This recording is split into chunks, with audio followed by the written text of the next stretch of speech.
Bila bercakap tentang tabungan emas, ada 3 perkara penting yang tuan-puan perlu tahu.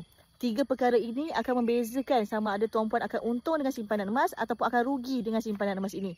Yang pertama, menabung emas mestilah menggunakan duit sendiri. Bukan duit pinjaman, bukan duit hutang. Sebab apa tuan-puan? Sebab menabung ini mestilah menggunakan duit lebihan. Bukan duit yang kita hutang daripada bank, daripada kawan-kawan untuk kita menabung dalam bentuk emas. Yang kedua, menabung emas ini adalah simpanan jangka masa panjang. Terbaik 3 tahun dan ke atas untuk mendapatkan keuntungan. Tak sesuai tuan-puan alihkan duit yang tuan-puan nak gunakan dalam masa terdekat, dalam masa setahun ini ke dalam bentuk emas.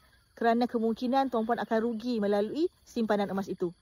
Dan perkara ketiga, yang ramai orang salah faham tentang simpanan emas ini adalah simpanan emas ini menjamin ataupun ada pendapatan seperti ASB yang menjamin dividen tahunan. Menabung emas ni tuan-puan tak ada pendapatan, tak ada dividen tahunan, tak ada bonus dan sebagainya. Tapi tuan-puan, menabung emas ini kita boleh untung melalui kenaikan harga emas semata-mata. Jadi sekarang sepatutnya tuan-puan dah lebih jelas tentang 3 perkara penting sebelum tuan-puan memulakan tabungan emas. Nak mulakan menabung emas, boleh hubungi saya, klik saja nama saya Auni Ismail. Saya akan bantu tuan-puan sebaiknya.